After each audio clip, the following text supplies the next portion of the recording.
I'm not the kind of guy who just sits back and watches everything fall apart. When I started sensing something was off with my wife, I didn't wait. I brought it up. I asked her straight up why she'd stopped talking to me, why the hugs and closeness had faded, and why she seemed almost uncomfortable when I touched her. It took some coaxing, but eventually she opened up, and what she said crushed me. She told me she felt like I wasn't enough. That everything always fell on her shoulders, making decisions, managing the kids, handling it all. She said she couldn't count on me, and even admitted that maybe she'd be better off on her own. Hearing that was like taking a punch to the gut. But I didn't want to fight. I love her so damn much. I just listened, told her I understood, and promised I'd try to change whatever it was that was weighing on her. I wanted to make things right, because she means the world to me. But man, it's hard. Even with everything I'm doing, I've got this whirlwind of thoughts keeping me up at night. That's what led me to look for support, because these accusations she's throwing at me, they just don't add up from where I'm standing. I honestly think I'm a pretty good husband by most standards. I work a regular 8-hour day from home, and the moment I'm done, I switch gears into full-on dad mode. I feed our boys, play with them, take the older one to his swim classes, tuck them in, and get up in the middle of the night when they need something.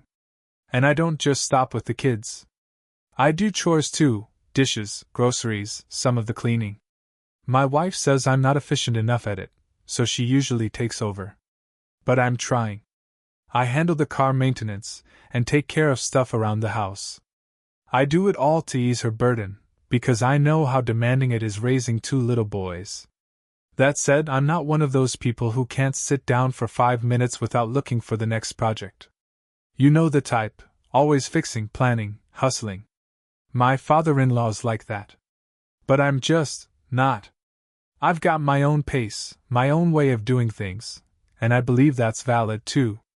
At the end of the day, when the house is calm, the kids are asleep, and the to-do list is checked off, I like to wind down with a movie or a game.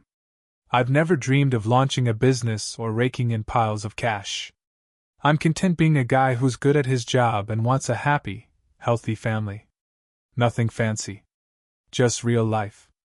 People say I'm easy on the eyes, and I guess I've got things going for me. But lately, my wife's been seeing my laid-back approach as a flaw. Even after years of what I thought was a solid marriage, something changed last December. Since then, I've been pushing myself hard, taking on more, skipping rest, constantly trying to do better. I hoped she'd see the effort and meet me halfway, but she didn't. Her attitude hasn't budged. Eventually, I couldn't keep it bottled up anymore. I asked her straight up, did she even want to save our marriage? Her answer? I don't know. That hit me like a freight train. I mean, how could she not know? I pressed again, would she consider marriage counseling? Same response. I don't know. I lost it. I told her flat out that being on the fence wasn't an option. We've got kids. This isn't just about us, it's about them, too. I said her uncertainty was unacceptable. After a lot of back and forth, she finally agreed to therapy. But, as usual, she left it to me to handle. I had to research therapists, book the sessions, do all the legwork. And when we finally made it to a session, she hit me with another blow. She said she only married me to impress her family. That she was never really in love with me, just drawn in by the idea of marriage and building a picture-perfect life with beautiful kids. She even admitted to meeting with her priest behind my back to talk about our marriage, something that felt like a total betrayal. Even with all that, I stuck with it. I found us a good therapist. We're heading into our 3rd session now. It's been rough, but we've already uncovered some hard truths, like how differently we express love. I'm someone who really values physical connection, but my wife? She's all about checking things off a list. It's been a constant point of tension between us. And since we started counseling, she hasn't touched me once. No hugs, no casual hand on the shoulder, nothing. The therapist was actually shocked when she found out we hadn't shared a bed in over 6 months.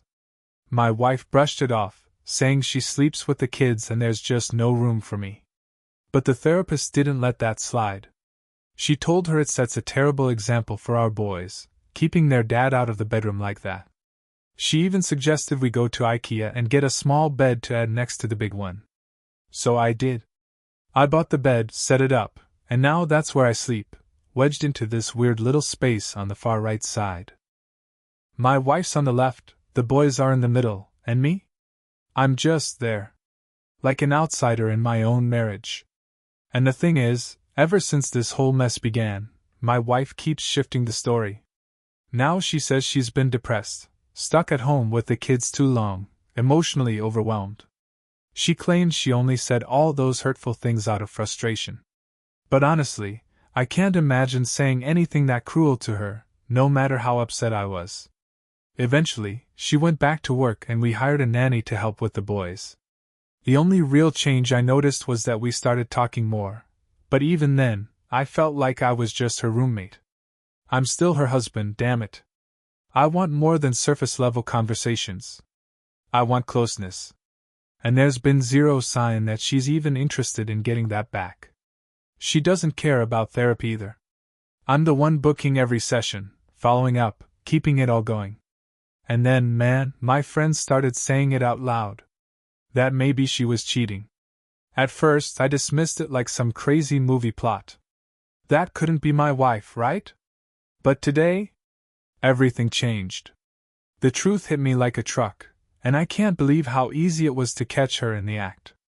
I put a voice-activated recorder in the car. Nothing fancy. No GPS tracking. Just a little device tucked out of sight. On day 3, she used the car for work, went to the gym, and then bam. She either called him, or he called her. I'm not even sure which. But they had a full-blown video chat, and I caught the whole thing. They were talking about personal stuff. Deep, flirty, intimate things, just like how my wife and I used to talk back when we first started dating. 9 years ago. All those little inside jokes, that spark, it was all there. Just, not with me. They were planning a vacation together. She was talking about going to visit him in July. Said she gave him 2 years to move back to our country. I mean, what the hell? And then she said, just like that, she was going to be his wife. That she was going to leave me soon. They even talked about sex. Their favorite positions. There's no pretending this is some emotional affair. It's way past that. I listened to an hour-long recording of that garbage. And now? I've got an appointment with an attorney next week. No question about it. And honestly, if my buddy hadn't suggested getting that recorder, I might still be walking around like a clueless idiot. Some people might say it's wrong, spying, violating her privacy, but I don't feel a damn ounce of guilt. I did what I had to do, and I don't regret it. The part that kills me the most? I keep thinking about our kids. What this is going to do to them. How she could risk blowing up our whole family like this. According to what I've gathered, this affair started back in September, and it took me 2 whole months to even notice a shift in her behavior. Next week, I'll be out of town taking care of my dad in another city. I'll be gone the whole week, which means she'll be using my home office while I'm away. And something tells me she'll be using that time to talk to him. So now I'm wondering, do I plant the recorder in the office too? Or do I already have enough proof? And just when I thought it couldn't get worse, I found out she tried calling her ex-boyfriend. Not once, not twice, 4 times. At 10 p.m. I only knew about it because we used to have an app that synced our numbers and call logs. I could see every incoming and outgoing call. Why the hell would she be trying so hard to reach a guy she's never once mentioned before? I couldn't let it go. I checked her iMessage history on her laptop. And there it was. After the missed calls, she messaged him. I'm not giving up until you actually answer and communicate with me in a respectful and civilized manner. I stared at that screen in disbelief. When I confronted her, she flat out denied it. Said she was just returning his call. But I had the logs. I had the proof. There was no way she could lie her way out of this one. She finally admitted it. Said she did call him. I asked her why, and the excuses just kept coming. I asked her if she'd messaged him after the calls. She denied it. So, I pulled up the message she'd sent, and that's when she switched gears and tried explaining it away. She said he had called her drunk, rambling nonsense, and she told him off and hung up. But then, she felt guilty about how she ended it, and tried calling him back multiple times. When he didn't answer, she finally sent that message. According to her, he never replied. It was a pretty tangled story, and something about it just didn't sit right with me. What gets me is that this all happened around the same time she started pulling away, getting cold, distant, like I didn't matter anymore. And to her, this whole thing wasn't even a big deal. She genuinely seemed to think it wasn't weird or wrong to hide it from me. But for me, any kind of contact with an ex, especially one she never mentioned before, is a red flag. A huge one. That's not something I can just brush off. And the truth is, we haven't had any real intimacy for 6 months. That lines up exactly with when these calls took place. So yeah, you tell me. I've now got concrete proof that what we're going through isn't just a rough patch, like she's been telling everyone. She doesn't know I know. Her family doesn't know either. They all think we're just struggling like any other couple. No idea what's really going on. She comes from a strict Catholic family, 3 sisters, all regular churchgoers. Every Sunday she's there, sitting in that same pew. We live in a small town, maybe 177,000 people. Everyone knows everyone. We just started building a house too, still under construction. But I found out she's planning to ask me to move out soon. Says she needs space. That's the story she'll sell. In reality, within 2 years she plans to have her old boyfriend, her first boyfriend, move to our small town. He'll live with her in our house. The one we built. With our 2 little boys. She's hoping people will understand. That no one will make a fuss. That they'll see it as her just trying to provide a father figure for our kids. This guy. He was with her for 7 years before I ever came into the picture. Lives overseas now, but he visits often. Apparently they've reconnected. And now she's just waiting for the right moment to flip our lives upside down. I'm not going to let that happen. I've hired a lawyer and I've got recordings, plenty, that could seriously damage her reputation if it came to that. I had a sit-down with my attorney, and he laid it all out for me. As tempting as it is to burn it all down, that's not the smart move, not when we've got kids who'll need both of us for the next 15, 16 years. He told me to think long-term. To avoid dragging her family into this. Her parents are good people, and I still respect them. I don't want to put them in the middle of this. There's also the custody issue.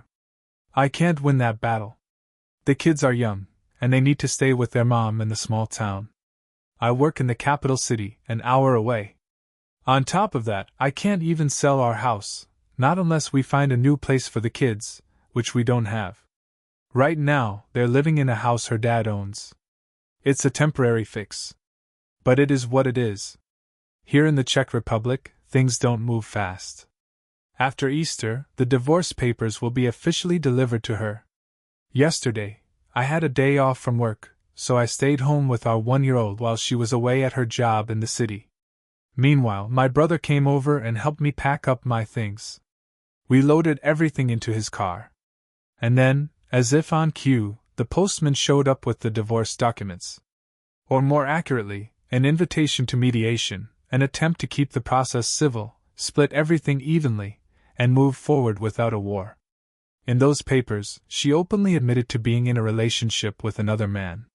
She even listed his full name. That's her official reason for filing for divorce. Honestly? That's fine by me. Because now I've got leverage, especially when it comes to child support, and how things play out moving forward. As soon as she walked through the door, I confronted her. Told her I knew everything. That I had proof. That I was heartbroken. I insisted she contact my lawyer immediately. Then I handed her the divorce paperwork and left to visit her parents. Of course, she started in, asking what I knew, how I found out. Denying everything, just like I expected. But it was too late for lies. When I spoke to her parents, they were stunned. But they believed me. I had recorded the entire conversation, just like my lawyer recommended. I asked them point blank if they thought I was a good husband, a good father. They said yes, without hesitation. Which means they can't be used against me in court. She's lost their support. They saw the truth. They saw what she's done. And they understood just how much damage it's caused. I thanked them for their support, and then I drove back to the capital. I reached out to a close friend and asked them to quietly spread the word through her circle. And guess what? Just 2 hours later, my brother-in-law called me. He told me she finally admitted to cheating on me, with the affair partner. But of course, she conveniently left out any mention of how intimate things got between them. Classic. Then he hit me with this gem: apparently, everything can still be saved. Why? Because he cheated on his wife once too, she forgave him, and now they're living happily ever after. I mean, are you serious? Like that's supposed to make me feel better? And the circus didn't stop there. Her dad called me next. Launched into a whole rant about how this is all her fault. Said she's completely clueless about what she's done. Then told me that guy, her affair partner, is never setting foot in his house. He's even cutting off any financial support to his daughter. Apparently, he tried calling the guy too, but shocker, the guy didn't pick up. And after all that, he says he still thinks the marriage can be salvaged. You can't make this stuff up. Then her sister texts me, telling me she's on my side, but yep, she also thinks we can work it out. I mean, it's good they're supporting me, I guess, but are they all completely delusional? This isn't a misunderstanding. It's not a mistake. This whole thing is a dumpster fire, and they're acting like it just needs a little cleanup. It's infuriating. I'm done. I'm 100% sure there's no saving this marriage. But I've got this nagging worry that people might think I'm overreacting. That maybe I don't have solid proof. That I'm walking away without good enough reason. Well, let me clear that up. I've got everything. Recordings. Her own words. Stuff like, make sure you can last longer than 3 seconds when I come visit you in Brussels. I'm curious if your dad's junk is as big as yours. I'll walk up to that woman and ask her how long your brother's junk is, then tell her how big yours is. I love you so much. I'm finally leaving my husband, about time. Do me a favor, send me a video. I want to see what I'm missing. Just giving you a taste of what your sad little life without me will be like. You've got 2 years to figure out how to move back here. That's just a sample. Just like my friends predicted, she's trying to crawl back. After getting an earful from her family, she started texting me these long, sappy apologies. Telling me she didn't realize what she was doing. That she can't imagine life without me. Saying she's so sorry. She even said she's looking forward to my grand return, with the kids, whatever that means. It all feels like meaningless noise now. Just empty words. My lawyer finally laid out the divorce terms I wanted, and now we're just waiting for her lawyer's response. In the meantime, my mother-in-law has been blowing up my phone, sending me Christian articles about forgiveness. She's convinced my wife's been possessed by an evil spirit. Not even joking. Her sister? Now she's blaming me, saying I'm the selfish one for wanting a divorce. Suddenly, my wife's the victim. She's crying, saying she wishes she could turn back time. Now I'm the one, ruining the marriage by walking away. Somehow I'm the bad guy. I saw it coming. I knew eventually her family would flip on me. But still, it stings. I won't lie. I felt guilty for a moment today. Like maybe I am at fault somehow. Like maybe I'm giving up too soon. But no. I'm not going back. The divorce is moving forward. Period. Here in the Czech Republic, kids as young as ours typically stay with their mother after a divorce. So I won't have them full time. They'll be an hour away, living in a small town, going to their kindergarten and nursery. A 50-50 split just isn't realistic. I'll be the every other weekend dad. Maybe a few extra days here and there. It breaks my heart. But that's just how it is. And yeah, I've had some desperate thoughts. Like maybe I should offer to get back together under very specific terms, just to shut her family up. Not because I still love her. Not even close. But for the kids. It wouldn't be a real marriage. We'd keep separate finances. She'd have to move to the capital city. I'd demand GPS in her car and daily phone checks. In return, I'd date around. Maybe even cheat. No strings. No expectations. Just an idea. A wild one. I probably won't go through with it. I'm just so damn tired of being painted as the villain. Right now, I'm staying at my parents' place, sleeping on the couch in their living room. The dining table's become my makeshift desk. My clothes are scattered everywhere. It's not pretty. But it's my reality. I work remotely, putting in about 8 hours a day, and afterward I spend time helping out my elderly parents. They're 90 and 82. I run errands for them, take care of groceries, and drive them to their doctor appointments.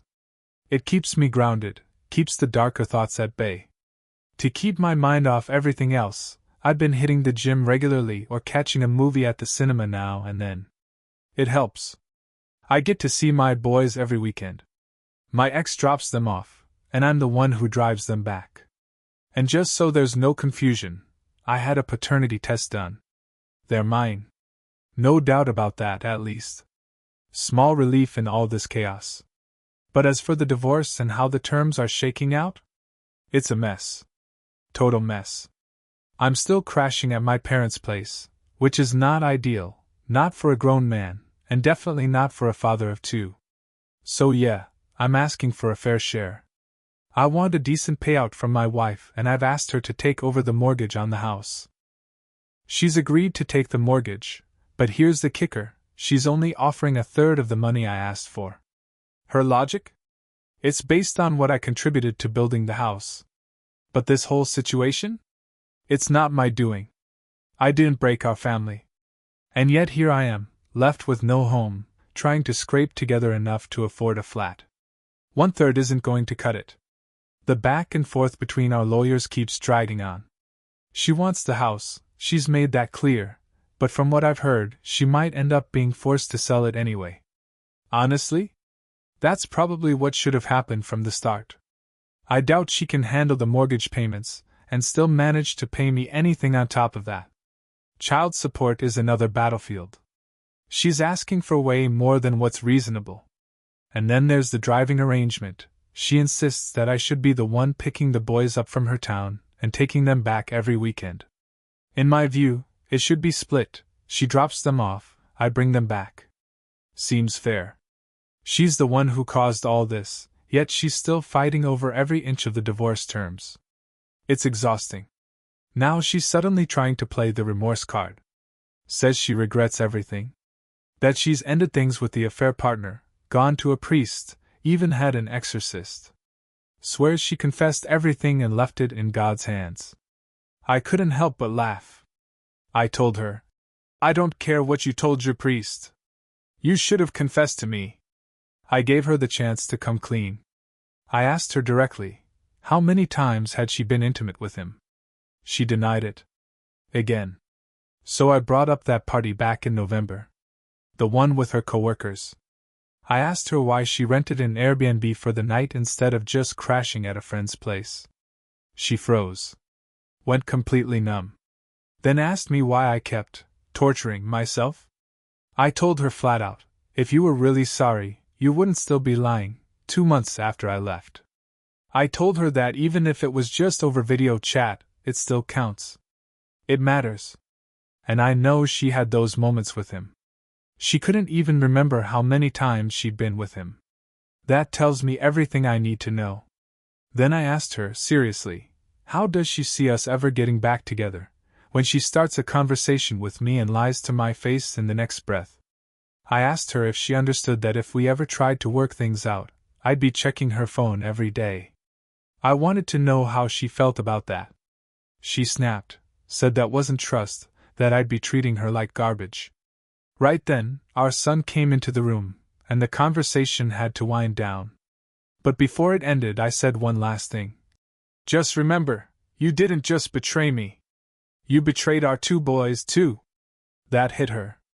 She flipped out, started yelling that I'd better never say something like that again in front of the kids. The irony?